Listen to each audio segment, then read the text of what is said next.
Good morning, Gloria. Good morning, ma'am. Okay, Gloria, can you tell me about yourself? Ma'am Gloria Dulawan, 24 years of age, a single mom. Okay, I have a few questions for you to answer, Gloria, so let's start. Yes, ma'am. Why do you want to work as a maid? To have as a high salary, ma'am. Okay, why you choose Malaysia when there is a lot of other country? Ma'am, because it is near from Philippines. How are you qualified for this job? Hardworking, ma'am, honest and polite. May I know what your educational level is? I'm secondary college, ma'am. You Second are undergraduate? undergraduate secondary college, ma'am. Okay, high school undergraduate. What is your recent working experience? Housemaid, ma'am. Have you worked abroad before? No, ma'am. Do you have experience of taking care of baby? Yes, ma'am. And whose baby are you taking care of? My baby, ma'am. Okay, how about elderly? Yes, ma'am. And who's My elderly? grandfather. Your grandfather. Do Yes, you ma'am. have any other special skills? Cooking, ma'am. Washing, ironing, Okay. and cleaning. Are you willing to learn new skills, Gloria? Yes, ma'am. Are you willing to work with a family where the mother-in-law or any relatives stay together? Yes, ma'am. Currently, are you still working now? No, ma'am. Do you know how to cook? Yes, ma'am. What sort of food can you cook? Filipino food, ma'am. Alright. Are you aware, Gloria, that you will have to do washing, cleaning, ironing, and cooking? Yes, ma'am. From all the house chores that I mentioned to you, which do you like most? All, ma'am. Okay, all of the above. If ever you were selected to work in Malaysia, Gloria, who will take care of your kids? My husband, ma'am. You are not allowed to use handphone during working hours. Yes, ma'am. You are only allowed to use handphone after you finish all the works and when going to bed. Yes, ma'am. You are strictly needed to surrender the handphone to your employer in the morning and your employer will return back to you once you're going to bed. Yes, ma'am. If ever your employer finds out that you're abusing of using your handphone and it's affected your work performance, your employer will confiscate your handphone and you are not allowed to hold it anymore. Yes, ma'am. Instead, your employer will allow you to call to your family 3 times in a month. You only allowed to bring normal phone and you are not allowed to bring smartphone. Are you agreed for the Yes, terms ma'am. and condition? Are you Yes, ma'am. agree to the rules and regulation for the handphone? Yes, ma'am. How many years is the contract as you agreed and understands?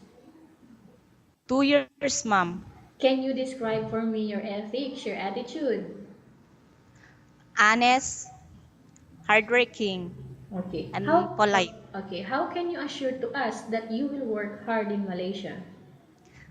Concentrate in working, ma'am, and do what the employer will ask you to do. Okay. Can you promise not to use the telephone without the permission of your employer? Yes, ma'am. Can you promise not to put on makeup but to dress properly while work? Yes, ma'am. Can you promise not to invite friends and relatives without the consent of your employer? Yes, ma'am. Can you promise not to ask for advance salary from your employer under any circumstances? Yes, ma'am. Do you really understand of the rules and regulation of the agency? Yes, ma'am. Do you pay any placement fee for you to come to Malaysia to work as a maid? None, ma'am. Do you have any history of sickness, breast cancer, or any other illness? None, ma'am. Do you suffer from any skin diseases, allergy, or physical defect? Allergy, ma'am. What kind of allergy? When I'm eating seafoods. Seafoods, okay. For seafoods only, ma'am. Seafoods only. Have you Yes. undergone any operation, Gloria? None, ma'am. Okay, do you smoke? No, ma'am. Are you in any medication right now? No, ma'am. Are you medically fit or are you fit to work? Fit to work, ma'am. Are you prepared to work for the employer of any race? Yes, ma'am. Okay, are you prepared to eat the type of food taken or given by your employer? Yes, ma'am. Are you afraid of being left alone in the house? Yes, ma'am. Are you afraid of being left alone in the house?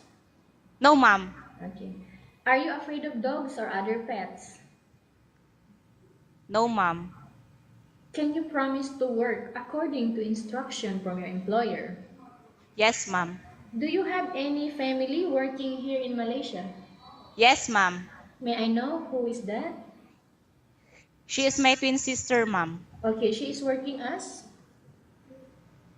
Ma'am? She is working as what? Maid, ma'am. Okay, as housemaid. Alright. Anyway, Gloria, we have finished our question section. Let's go to case study. I have a case study for you and I want you to answer me truthfully. Upon arrival in Malaysia within 6 months only, if ever any of your family members passed away, what will you do? Just send on just send them only money, ma'am. And then what will you do?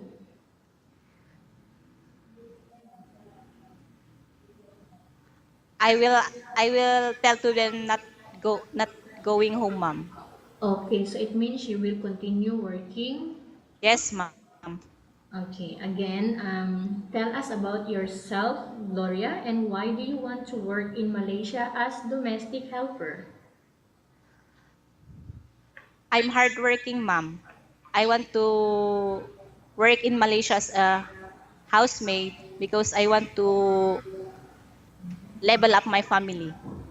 Okay, you want to help your family. Yes, ma'am. All right. Anyway, Gloria, what do you want to tell to your employer if ever they are watching you right now?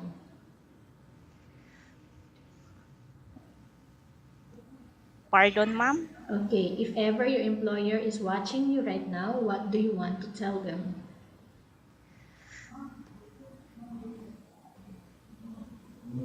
You can tell anything to your employer. Uh, I will I will tell her or I will tell her if my work is okay or I will improve it. Okay, what do you want to tell them? You want to thank them or anything you want to tell them to your employer?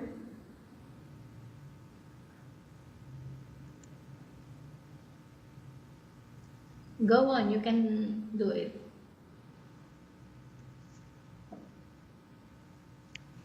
Choose me as your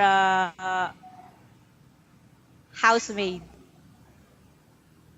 Okay, what you can promise them?